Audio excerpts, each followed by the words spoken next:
Okay, so today we're going to talk about Zen6. We've got a lot of rumors to talk about.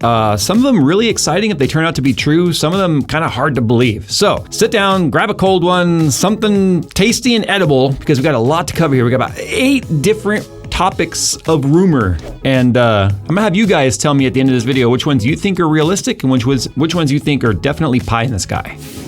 Today's video is sponsored by Saily. One thing that reminded me how much travel has changed recently was my trip to Taiwan for Computex. Years ago, whenever I'd land in another country, there was this awkward period where you're trying to figure out how to get connected. Maybe you were paying a ridiculous roaming fees, hunting down local SIM cards, standing in line at the airport, or desperately searching for Wi-Fi just so you could pull up a map or message somebody. And that's why services like Saily are so convenient. Now, Saily is an eSIM app from the team behind NordVPN that lets you purchase affordable mobile data plans in more than 200 destinations around the world before you even leave your home. And you simply download the app, choose your destination, select a data plan, install the eSIM, and then when you land, you're connected and ready to go. And what I really like is that once you've installed Saily, you don't have to keep swapping physical SIM cards every time you visit a different country. It's all handled right from the app. Now, whether you're trying to book an Uber from the airport, pull up directions, check your email, message family back at home, or upload photos from your trip, having data immediately available makes travel so much less stressful. Now, Saily has recently added phone numbers right inside the app,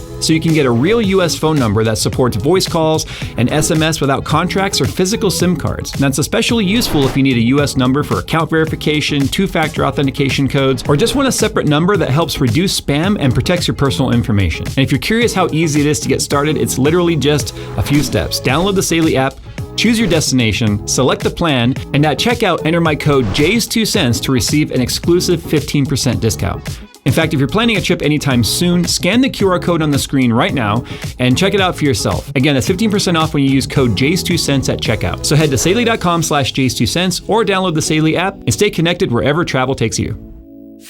Okay, so we have a bunch of different sources for these different rumors. So the first one comes directly from AMD, so that's going to be pretty believable. They've confirmed that the next generation of EPYC processor known as Venice is going to be running TSMC's 2nm process. That is kind of crazy in itself that we've shrunk the process down to 2 nanometers.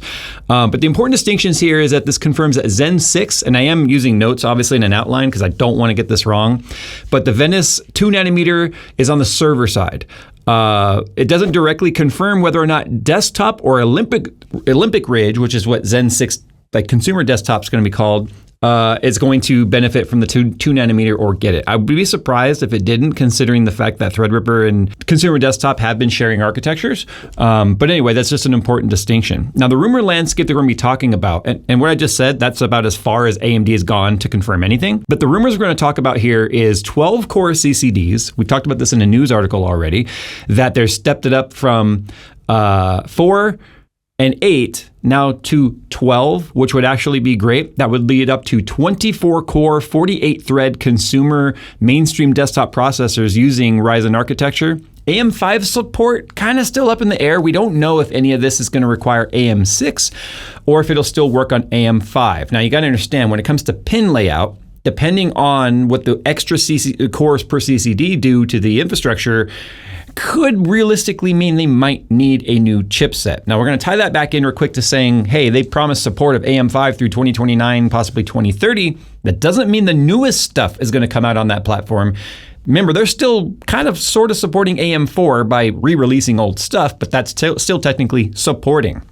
So we don't know yet whether or not it's going to be on AM5 or AM6. Now, I can say this, if AMD can make it work on AM5, I believe they will. I think they would do that because it would be a lot easier to convince current customers to upgrade a system without having to change the entire platform to a new CPU rather than requiring a whole new platform. That would be the Intel model. We already know that. 2027 desktop launch timing. It was initially rumored to be 2026 last year, but I think given the new landscape of the PC techonomy, if you will, techonomy, I'm putting tech economy into one word. Techonomy.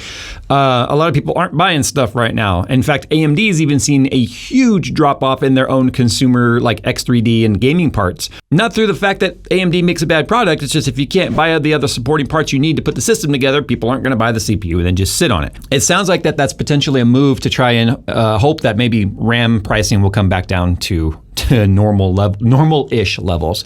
Dropping the iGPU. This is a new one. This rumor actually came out this month, and we'll talk about each one of these rumors just quickly after I kind of outline them here. But dropping the iGPU in place for an NPU on a consumer-grade desktop. That's an interesting choice, considering Intel's already done it with Core Ultra by integrating an NPU. So far, it doesn't seem to be a very exciting proposition. A lot of the comments that I have read on the articles that are talking about the NPU, WCCF Tech actually, their articles talking about that, have said that's a step backwards. Getting rid of the iGPU to put in an NPU right now that really doesn't benefit consumers seems like just a wrong move. It's an iGPU, no one's gaming on it really. AMD's really dropped the whole iGPU, APU architecture to where it used to be something they were focusing on trying to make into an actual gaming product that you could use while GPUs were scarce during the early cryptocurrency mining booms. That was something we saw a long time ago with the A series processors. They kind of dropped that whole motif and have really just sort of leaned into the discrete Radeon side. But iGPUs were incredibly useful when it came to troubleshooting any GPU issues or anything. So going with an NPU, it just seems really strange. CUDIMM support. Again, it makes sense that they would at least include CUDIMM support, but considering the speed and scarcity of CUDIMMs and the current pricing models, I can't imagine that being something that anyone's going to be super, super excited about, especially since we know X3D parts. Remember, X3D is very different than standard desktop processors for Ryzen. Don't benefit nearly as much with super fast RAM as their non-X3D parts because they don't have that huge buffer pool to be able to store information in. So RAM becomes more important because of how fast that information is having to be accessed by RAM without having such a giant cache.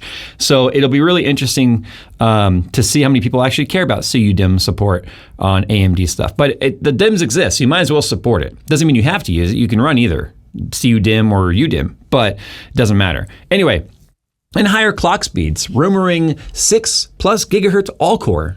That's the one I'm having the hardest time believing here. Okay, so rumor number 1, 12-core CCDs coming from video cards. Another outlet people kind of have a hard time believing or not believing. They've had a lot of accurate rumors over the last few years, I guess. It makes sense that a 12-core CCD would be there. This seems to be a very believable rumor. Even Tom's Hardware is talking about it. The rumor is stating that Zen 5 right now, currently 8-core CCD is where it maxes out. That's where you get an 8-core, 16-thread, 9800 X3D or 9700X or whatever else, right? But Zen 6 is looking at 12 cores per CCD.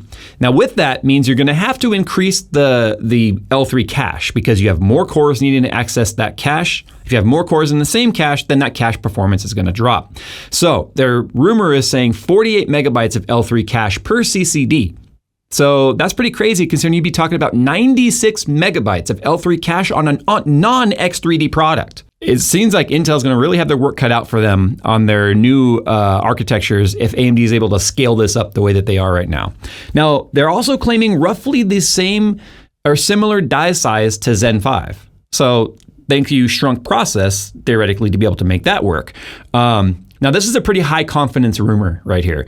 So this is something I think we've said for a long time. Come on, give us more cores per CCD. And I had been saying that, especially that's what would really help the X3D part. That's not a single CCD. Just more cores is never a bad thing. It just means if the software you're running, whether it be gaming or whatever, isn't needing to access extra cores, then those cores can actually be parked or do other things in the background tasks that won't interfere with your gaming or other process that's using the main CCD. The problem with 8-core 16-thread is the fact that there's still a lot of games that will utilize all 8 cores. And when Windows background tasks or other programs are accessing that CCD is the only CPU in the system, can potentially have high latency when the background tasks are accessing the CCD when it's potentially already fully loaded by the game, depending on the game that you're running. So 4 more is great. That's literally adding what was an old school gaming CPU. A 4-core 8-thread was like 7700K, 6700K, like that was the max. So there's never a bad thing but adding more cores. Now talking about the cores right here, this is a medium to high confidence rating when we talk about CCDs. The rumor is that there could be a 6-core, so there's already 6-core. We already know that, right? There are 6-core, 12-thread CCDs already. But 6-core, 8-core, potentially a 10-core, a 12-core, a 16-core, a 20-core, and a 24-core. Now that's going to obviously lean right into the EPYC parts, right? So if they've already got that architecture figured out, there's no reason why they couldn't shrink that down based on the number of CCDs and the number of cores per CCD. Like for instance, how do you get a 10-core CCD? You fuse off 2 cores on a 12-core CCD. That's how they do it now. That's how they've always been doing it. So it doesn't seem inconceivable that they could put out a 10-core part. How do you think the 6-core CCDs exist? They fuse off 2 CCDs. And that's how you get the 6-core 12-thread parts. So you now potentially could have, through yields, a whole nother SKU exist. So kind of exciting to see that. And to be honest, when I was talking about the Skunkworks updates, someone asked, some comments were made like, oh man, this is cool, but I missed the date of like the high performance desktop or the HPDT version of Skunkworks, which was X99, X299, multiple GPUs and such. The problem with doing that today, that would be a step backwards. Games don't use SLI, and the only way I could get the number of lanes I needed to be able to run 3 graphics cards without bifurcating the crap out of them was to run an HPDT part. Now doing that today, like with Threadripper and doing 25090s would be completely stupid because I would actually get a decrease in overall gaming performance by running Threadripper with 4 CCDs, and the second 5090 would just be sitting there doing absolutely nothing because games don't use 2 GPUs. So it really kind of shows how now modern mainstream CPUs, especially with this potential 6 all the way up to 24 core CCDs, means that HPDT is kind of dead, to be honest, when it comes to mainstream. Anyway, moving on, number 3, AM5 continues. So this source here comes specifically from Tom's Hardware and Video Cards and Benchlife. So these are 3 different people talking about this. Now, whether or not they're just sort of reporting on each other's reports like we're kind of doing right now remains to be seen. The AM5 one is the big elephant in the room. Is it going to remain on AM5? Now, this is a medium to high confidence type of rumor. Olympic Ridge is suspected to remain on AM5.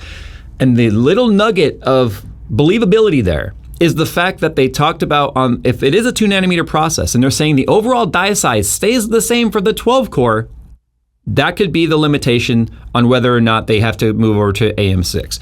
What we don't know is the substrate, right? The substrate determines the socket and the amount of pins that are needed on there. And I think right now there were some rumors in the past that was actually talking about, if you look at the lithography of current Zen 5, they're not using it all. There's a lot of availability still on the substrate. So if they can do that, that'd be great. And we already know that in terms of people wanting to upgrade their systems, especially if you bought into like 7000 series, then this would be a huge upgrade path for you, especially if you're running something like a 7600X. Could you imagine going from a 7600X? You have a 6-core 12-thread part. Fast forward to 2026, now you could plop in potentially like a fused off 10-core 20-thread part that is on faster architecture, more cache.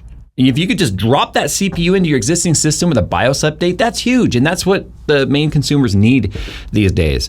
So I'm praying and hoping for AM5 support on that. You can get a new chipset too on an existing socket. The socket is just nothing more than the layout of the socket and how many pins touch the CPU. That's it. You can still upgrade the chipset and keep the same socket. That's how AM5 600, 670X versus 870X, that's how those exist. So anyway, moving on, the launch time frame. This one's coming to us once again from Benchlife, Video Cards, and AMD's server-side context. So it's server-side context, knowing when the server parts are supposed to hit the market is when you can kind of base when the potential consumer side might hit the market. Now we've seen Threadripper starting to hit market before consumer parts for the same process. Back in the day, we saw Ryzen first, like first Zen and then Threadripper because they scaled it up. Now we know they're building for the biggest customer, which is data center, which means they're building for that first and then scaling down to us. I personally don't care the order at which it comes out as long as we get a good part that's affordable, okay? Let them work out all the kinks with all the people blowing money and then let us consumers have a very solid part by the time it reaches us. But 2027 is when we're looking at for that. So yeah, fully expected for Zen 6 server parts to launch first while Olympic Ridge desktop arrives in 27. The problem is there's 365 days in 2027. So that could be just under 6 months from now, or it could be in a year and 6 months from now if it dropped the last day of 2027. Do I think we'll potentially see something around CES? I think we might see some early potential server stuff that will give us maybe some single core performance, clock speed, power draw, all that sort of stuff in CES. And then we might not see anything until probably Computex or maybe a little sooner than Computex. Anyway, moving on to rumor number 5, the NPU added to the desktop Ryzen parts. Now this one's coming to us specifically from goto_third or at goto_kai3. So yeah, overclock.net has this one, Hot Hardware has this one. So these articles track back to the same goto third claim, and this one is a rumor, and it doesn't have multiple independent confirmations. Dedicated NPU for AI acceleration hardware. This would be notable because standard desktop Ryzen CPUs are not currently treated like Ryzen AI APUs. There's two different parts right now. Remember, the last few CPU launches we saw from AMD leaned heavily on CPU for AI workload, which is interesting because almost everyone's doing it on GPU. But they do have an AI part.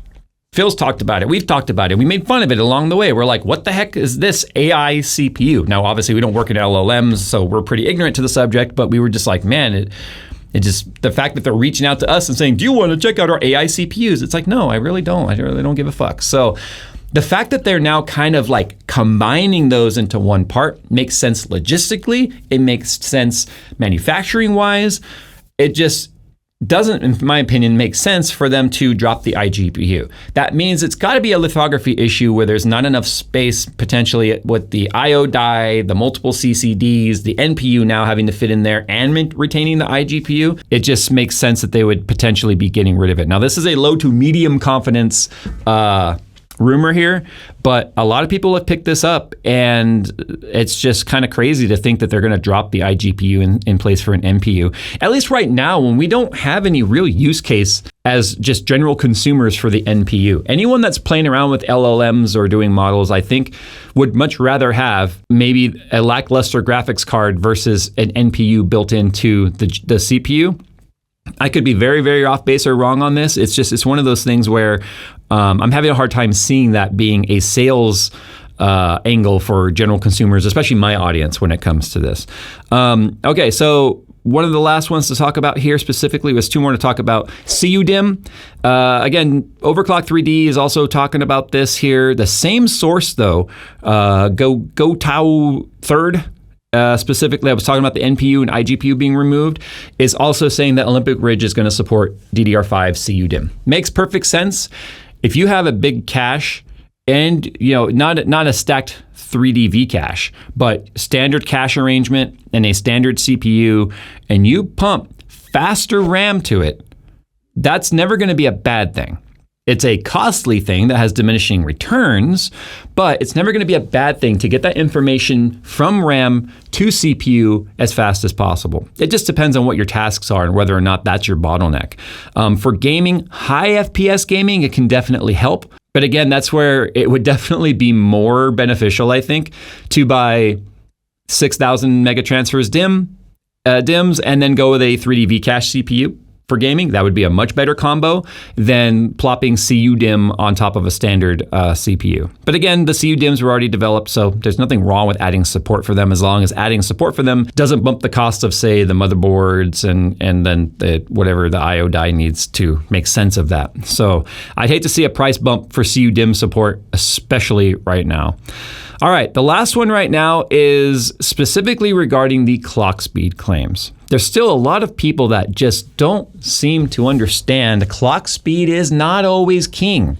For instance, a much older process running 5 gigahertz is going to perform way worse than, say, a modern new process running, 4 or 5 or something like that. This is actually what we kind of saw with AMD, where AMD kind of got their platform and their entire lithography and core structure figured out, and then started bumping up clocks. So it doesn't seem unreasonable that they might be able to finally push deep into the 5s, maybe scraping the 6 gigahertz mark, because 9000 series AMD is able to run basically 5.3, 5.4 out of the box all day long for everybody. An extra 500 or 600 megahertz doesn't seem like a huge jump. In fact, it wasn't that long ago we believed the 5 gigahertz barrier was impossible to cross. We thought it was just the limitation of silicon, and then not only did we shoot past that fairly quickly, we shot way past it. a whole nother 1,000 megahertz past it pretty easily. Intel CPUs, although degrading themselves to do it, we're shipping with 6 gigahertz, KS spews. spewing degradation all over the place right out of the box.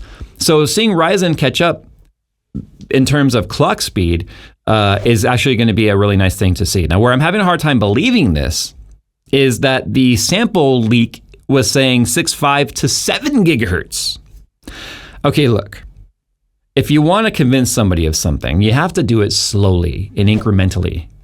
Claiming from 5 gigahertz to 7 gigahertz boost clocks, even though there's no solid engineering sample leaks. The reason why people get these rumors is someone in some lab somewhere right now is testing this. They've been working on this probably ever since 9000 series launched, right? By the time something goes consumer, they're already working on the next thing, right? GPUs, CPUs, all alike. Someone somewhere in some lab might have somehow snuck a phone in there or maybe some spy glasses or something and got a very fuzzy screenshot or a picture of a screen showing a part that's running some sort of internal code nomenclature that isn't easily identifiable running at a certain thing, and then they'll just like zoop into some third-party email that they have to like a burner email account and send it off to the stratosphere and let it see if it catches wind as a rumor. That's how a lot of this stuff comes about. So that's why I'm saying, they're saying right now there's no actual concrete rumor, like image or whatever, that's sort of allowing this rumor to have any sort of merit, but people are talking about it. So that's why we're talking about it today. Do I believe above 6 gigahertz boost clocks are going to exist? No, I don't. Although I can tell you the up to boost clock for the 9850 X3D was like 5.8 gigahertz for single core. They're claiming all core on this, and that's why I'm having a hard time believing it. I believe we could see a single core or maybe a 2-core boost clock at 6 gigahertz thereabouts, but an all core, I highly doubt it, especially given the shrunk process down to 2 nanometer, if that makes its way to desktop Zen 6. As you know, you shrink the process, the heat and the power draw can go up exponentially. So that's something there's been no discussion about any of the rumors here is what does the power draw look like? Right now, the 9800 X3D, which is an 8-core 16 part, is pulling about 130 watts. So depending on your PBO settings and all that stuff, wattage obviously with voltage offsets can come down. But if we're saying 24 core part, 48 threads or simultaneous multi-threading at 2 nanometer, 6+ gigahertz all core, that's one of those. It sounds way too good to be true. All right, there you go. So that's the latest rumors regarding Zen 6. I'm kind of curious, for those of you that are running older AMD platforms, if this maintains on AM5, I say older platform, theoretically, if this launches on an AM5 platform, would you look at upgrading this CPU? What do you currently have? And what of these rumors in terms of potential like CCD layouts and such is most exciting for you? No mentions whatsoever yet of potential X3D variants. But seeing the fact that you can have up to 96 megabytes of L3 cache on a non-X3D part, which is what you get right now on the X3D part, is really interesting. So, all right guys, thanks for watching. As always, we'll see you in the next one.